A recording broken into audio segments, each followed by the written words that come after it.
Okay, we're live. Hi, it's Elliot Fishman. Welcome to our weekly Facebook Live. You'll recognize some of the background. Of course, you recognize it because I do it from here almost every week. But if you look at Facebook, the prior post, a few weeks ago we had the privilege of working with Trevor, who was in charge of Microsoft's AI for Good, looking at applications, and they chose us to be the fifth story where we spoke about pancreatic cancer and the challenges. And Trevor and I was sitting right there, looked a little bit better. I didn't move any of my toys or anything, so it's a real honor to have been selected to do that. Trevor was extremely nice, extremely knowledgeable, and the entire team from Microsoft and the production crew, Film, I think, were incredible, and it was a privilege for us to be involved. So thank you, thank you, thank you. And you guys, it's about a 6-minute video. You can watch it and let us know your comments. And I was wearing a jacket. I don't know why they asked me to wear that jacket, which I only wear when I'm freezing in my office. But hey, when you're cool, you're cool. So anyway, last week I spoke about Jensen Long, and I spoke about Taylor Swift, so I had to postpone the esophagus. So I thought maybe I would speak only about the video and postpone the esophagus. But no, we're back.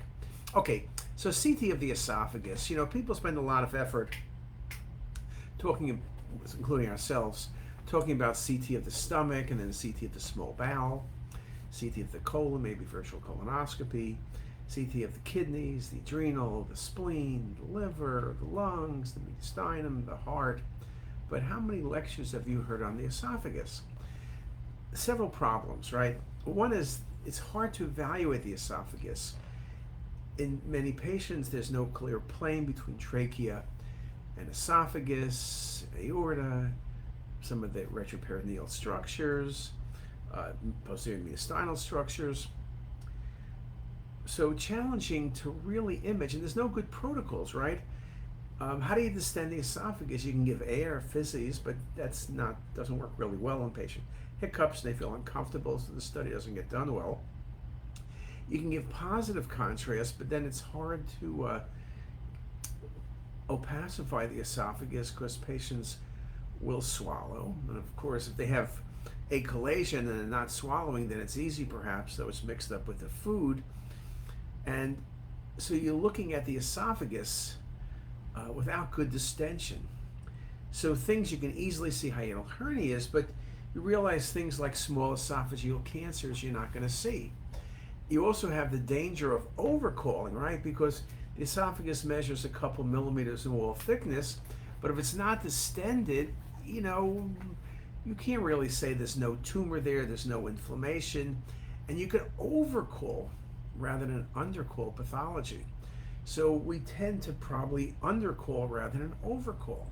So, and people kind of give it a cursory look. So what do you do if you want to look at the esophagus? One, you need IV contrast. That's critical for enhancement, also enhancement of adjacent structures, which accentuates some of the changes. Also in patients with varices, which can simulate nodes, which can simulate esophageal masses, the venous phase imaging, particularly in patients with cirrhosis, is very critical to help prevent any error. You then want to look at the esophagus. Now you can give oral contrast, water, but again, in a normal patient, water is not going to stay there. Positive contrast may not stay there either. We typically will end up using water.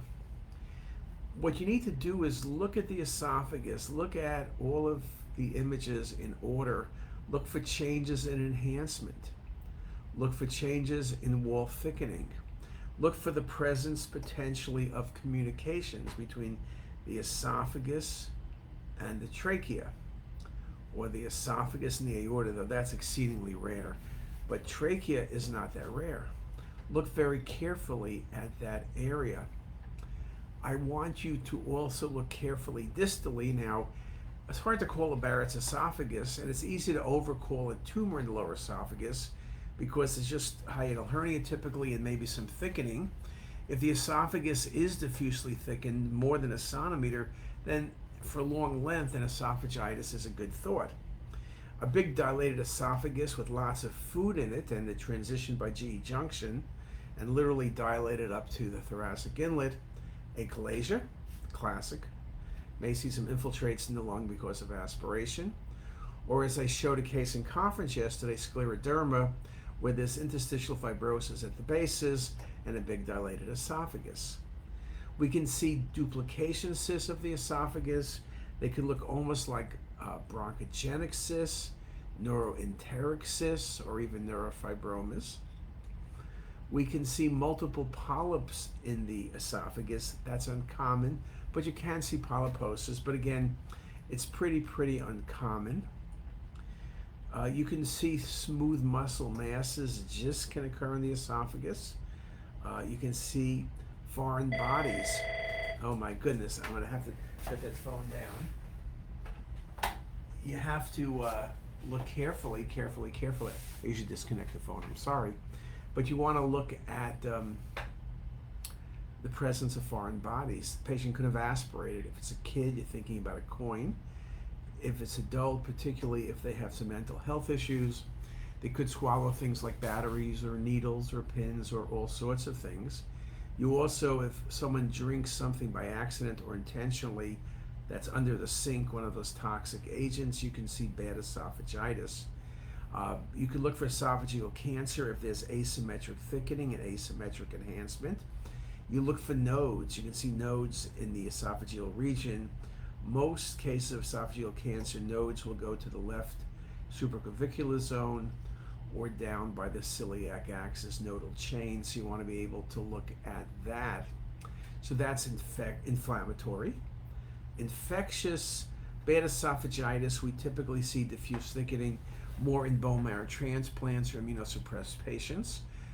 Marked thickening, submucosal low density, and prominent mucosal enhancement are the things you'll think about in that scenario. You'll also then, I mentioned tumors, focal asymmetric wall thickening, asymmetric enhancement, big bulky thickening. You can think of a GIST or you can think of lymphoma. Adeno is usually infiltrating. You might see an ulcer. We had a case recently with a very nice TE fistula. I showed that in conference yesterday also, so you can be helpful there. Again, by the GE junction, make sure you're not confusing things like hiatal hernia. You're not confusing esophageal varices with nodes or tumor. Don't call something a big bulky tumor when it's really varices in a cirrhotic patient where you don't have IV contrast or you only have arterial phase imaging. That becomes very important to look at. Trauma of the esophagus, it's theoretically possible, right? But if you have trauma to the esophagus, you probably also had trauma to the spine, fracture, and maybe an aortic injury. So you could see that. We've seen aortic to esophageal fistulae, but that's rare. In trauma, stab wounds, you can injure the esophagus. From motor vehicle accidents, again, you can see esophageal injury, but I have to admit it is indeed going to be very rare. Now, what I'm doing now is putting all this stuff together because I realize I haven't given a talk on the esophagus in many moons. So I'll try to do that and get it done soon. Again, showing you interesting cases, difficult cases, and showing you some protocols. But anyway, I think that's good on the esophagus. I see we have people, Jamie from Glen Burnie's calling in. I see Lily is pushing our Trevor Noah interview, which was really cool. I did offer to, by the way, tell him all my Catskill jokes, but he told me he had enough jokes. And we have Sonu Suba from Bhutan, which I don't know where it is, but it sounds like far and far away, but we do appreciate him being here. So, and with that, I'll thank everybody for their attention. And again, we're going to put up a bunch of, you can look at CTisus, look at the teaching file. There's a lot of good esophageal cases there. We're adding more, and I am going to do a lecture hopefully over the next 2 weeks, which will be posted.